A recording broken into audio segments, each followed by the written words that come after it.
Good evening, you're here tonight with Bert Take on Shocking News. Brace yourselves. What you're about to experience may shock you. Bring it.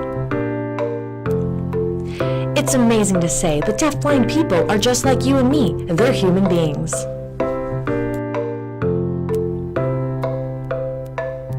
How can this be? Like, do they enjoy adventures? Can they brush their own teeth?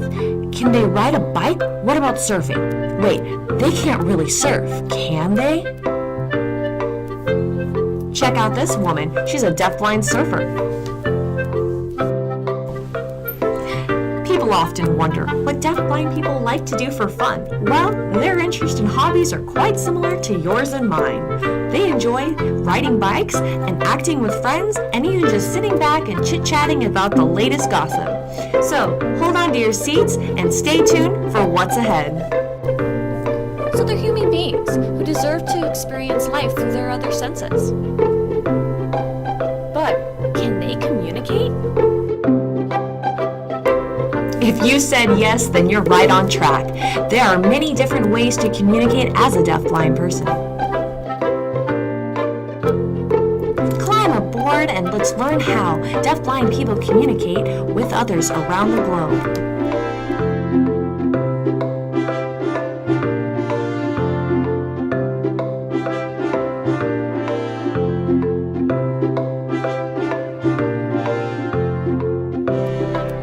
Let's get down to business and have a chat. Let's talk about PT-ASL.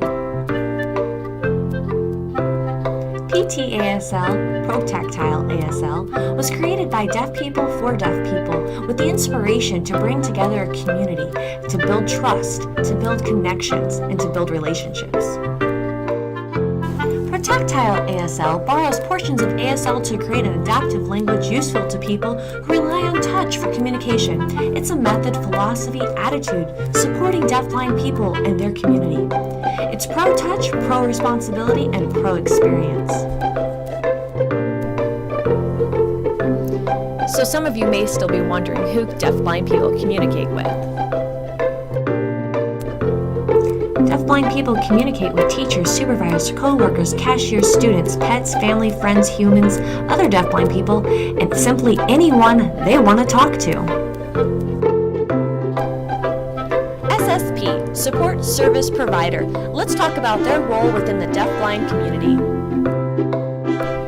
According to the American Association of the Deafblind, SSPs are specially trained professionals who enable people who have combined vision and hearing losses to access their environment and make informed decisions.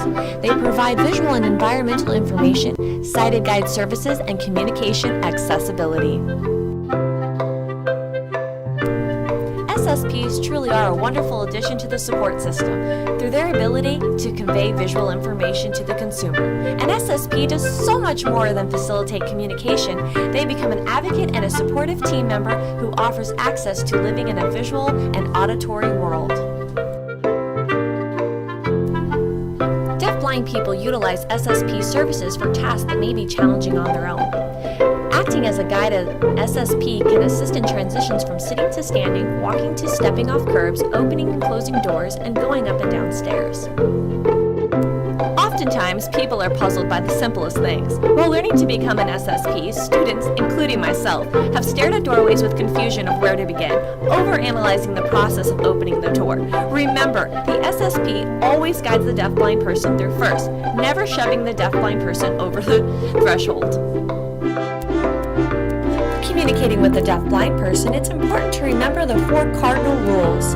Take your time, be consistent, communicate, and pay attention.